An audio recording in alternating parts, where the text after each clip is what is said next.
buenas, somos la asociación Calatravos y Mesnadas de Alcañiz. Los Calatravos, voy a hablar de ellos, era una orden militar que eran monjes y caballeros a su vez, y se dedicaban a proteger a los cristianos, a los peregrinos, para que no fueran masacrados por otras gentes. Vamos a hablar en concreto de la encomienda de Alcañiz. Una encomienda era cuando un rey encomendaba una orden militar, en este caso los Calatravos, que gobernase y protegiese una zona para él continuar con las batallas de recuperación de España. Entonces, la orden de Calatrava le encomendó el rey de Aragón a Alcañiz y evolucionó de la siguiente manera. Empezamos por tener la cruz negra, como podéis ver en el escudo, en la bandera, y eso que era el siglo XII-XIII. Y a partir del siglo XIV esta cruz, por una documentación del Papa, cambia a rojo, como podéis ver en esa vesta que está a medio hacer. Tenemos que el caballero Calatravo llevaba gambesón, cofia, todo acolchado, calzado histórico y una cota de malla como aquella que veis allá encima del acolchado. Sobre la cota de malla se ponía la vesta, que es esto de aquí, que identificaba a qué orden militar pertenecía. Luego tenemos el perpunte y otras cosas. El casco está forrado de lino, pues en el siglo XII no se pintaba el metal, sino que se pintaba la tela o se teñía y se pegaba con una especie de resina sobre el casco. Ahora continuamos. Estos caballeros Calatravos, mediante fueron pasando los siglos, fueron mejorando y perfeccionando en armamento y en economía. Entonces vemos que sobre la cota de malla aparecerán unas piezas de armadura que podéis ver aquí, que eso sería ya el caballero del siglo XIV, que en ese caso ya no tiene la obligación de llevar la cruz más que en un lugar visible y puede ser pequeñita. Ahora vamos a hablar de la jerarquía. La jerarquía de los Calatravos era una línea en la cual se manejaba el gobierno de una encomienda. Tenemos, en principio, al comendador, que era al que le habían encomendado gobernar y administrar la zona, en este caso el castillo, entornos, Fresneda, etc. Luego tenemos, por debajo de él, a otro caballero, que era el clavero. El clavero se ocupaba de las tropas, de lo militar, de la protección del castillo y de las tierras. Era un especialista en ello. Luego tenemos que completaban unos 12 caballeros más que habría en cada encomienda, que estos caballeros cada uno tendría un oficio, pero de momento se desconoce en concreto cuál era.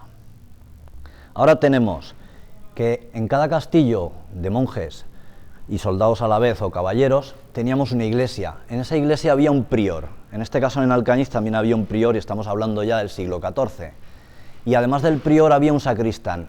Estos pertenecían a la orden de Calatrava, pero no eran caballeros. Por lo demás, la importancia de la orden de Calatrava en la época de la muerte del rey sin descendencia era algo crítico, porque pensemos que les habían encomendado la protección y gobierno de estas tierras. Entonces ellos se tendrían que ocupar de gobernar, mantener la paz y que no hubiera conflictos entre los pretendientes en esta mismísima época en la que no había rey, hasta que se sucediera un rey nuevo. Vamos a hablar un poquillo de la indumentaria, la equipación y el armamento de los caballeros calatravos en distintas épocas. Tenemos, en el siglo XII-XIII, tenemos la indumentaria del caballero calatravo, que empieza por unos acolchados, que es gambesón, cofia acolchada, y en las piernas también lo podía llevar, o simplemente llevar lo que eran las calzas. Luego tenemos que sobre este acolchado se colocaba, como podéis ver ahí, la cota de malla, que eran piezas que cubrían la cofia, la cabeza, el cuerpo, la cota de malla, los guantes que llevan cota de malla también, y las brafoneras, que son esas que se colocaban en las piernas, que eran atadas con cordón y alambre y se las tenían que colocar varios ayudantes porque era muy aparatoso. Entonces, sobre esta cota de malla que iba encima del acolchado se colocaba una vesta. La vesta, en el caso de los calatravos, llevaba la cruz de Calatrava, en este caso la negra, que es del siglo XII-XIII, pero en otras órdenes militares llevarían la suya correspondiente. También llevaba un cinturón de armas con una vaina, con una espada. La espada era corta o mediana, llegaba a la cintura aproximadamente y se manejaba con una mano. Luego tenían el escudo, un escudo de cometa, que podía cubrir todo el lateral del caballero, y la lanza. La lanza podía llevar la bandera para identificar la orden o no, dependería.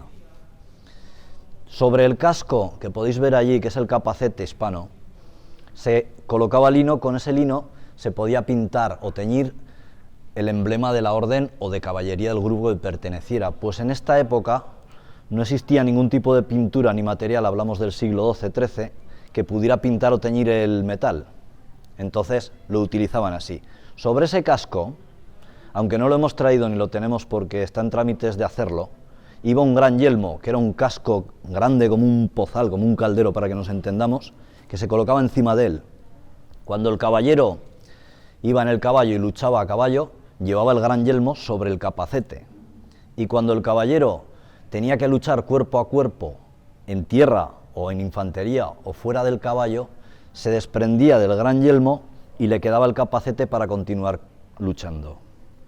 Esto estamos hablando ya de lo que era el siglo XII-XIII. Ahora tenemos que los caballeros calatravos evolucionaron, como todos los caballeros y todas las tropas de la Edad Media, hasta llegar al siglo XIV y XV, que fue la máxima evolución, según se tiene entendido. Tenemos que en este siglo ya empieza a haber colores en las telas, y tenemos un gambesón, como aquel de ahí de la mesa, que es negro, o que podría ser de otro color, que se podía atar por delante, como si fuera una chaqueta. Este gambesón ya no tenían la obligación de llevar la cruz en el pecho estampada ni nada por el estilo, pero entonces, ¿qué tenemos? Que la cruz en el siglo XIV cambia a rojo, y en el XV a rojo más adornado, como esa pequeñita y la grande. Tenemos que cogeríamos al mismo caballero del siglo XII con la cota de malla y le empezaríamos a poner piezas de armadura sobre la cota de malla, quitando cota de malla donde no es necesaria, y entonces tendríamos a un caballero calatravo del siglo XIV. Y tendría la obligación por ley de llevar la cruz de Calatrava de su orden en un lugar visible, pero no especifica si tendría que ser el pecho o tendría que ser el lateral o en cualquier otro lugar de la prenda bordada o cosida. Las armas.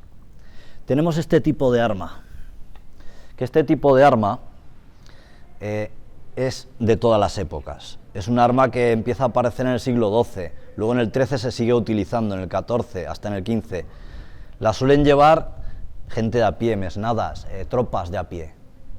Este arma, la utilidad que tiene, como cualquier otra que tenga forma de hacha o alabarda, es que se puede empuñar así y utilizar a cortas distancias, o se puede utilizar, si el mango es más largo, para atrapar el escudo, derribar el escudo y con esta punta atacar. Esto es más de una tropa de a pie que de un caballero, pero también se utilizaba. Tenemos este otro tipo de armas, que las ubico yo más bien en el XIV ya, porque en el XIII había pocas. Esto, la misión que tiene es que cuando atacas al caballero le vas destrozando la armadura y la cota de malla y se la deterioras para que sus movimientos se limiten y tenga menos práctica al luchar. Este arma también sirve para pasar por encima del escudo y que la bola por inercia golpee la cabeza del caballero o a sitios donde el caballero está protegido. En ese caso es un arma bastante mortífera. Ahora tenemos la diferencia entre las espadas del siglo XII-XIII que hablábamos antes, que es esta, más corta, se maneja con una mano, y luego tenemos la del XIV-XV, que es esta, que se maneja a dos manos. En esta época ya no era necesario el escudo, pues se tenía armadura. Entonces es más práctico tener una espada que se utiliza de lanza y espada a su vez, que es la larga, que no una corta. La diferencia del manejo. El caballero podía utilizar la guarda o podía utilizar la hoja. Podía utilizarla de espada, de sable o de lanza. Y lo hacía con dos manos. El manejo era más simple porque podía dirigirla como si de algo simple y poco pesado se tratara. No como la del siglo XIII, que tenía que tener más fuerza en el brazo y manejarla con más fuerza y más contundencia. Luego tenemos también cosas muy normales en las batallas, que era que la cota de malla lleva unas anillas, y esas anillas en el siglo XII-XIII al principio no llevan remache, simplemente son abiertas, y al clavarse una punta de flecha o de lanza, la anilla cedía, abría y hería al caballero. En el siglo XIII, finales, XIV, en adelante, la cota de malla lleva un remache que impide que la anilla se abra, y el arma perfore al caballero y le protege bastante mejor. Sobre las órdenes militares, estamos pensando en que las órdenes militares eran unos freires que dedicaban toda su vida a combatir, a prepararse para combatir y a proteger y a defender y a luchar. Eran considerados por el resto de nobles y caballeros como un ejército de élite. Incluso se sabe que en la batalla de las Navas de Tolosa y en algunas, Calatravos de Alcañiz y de otras regiones, acudieron a la batalla y los ponían normalmente en el campo de batalla en el lugar más difícil y más peligroso.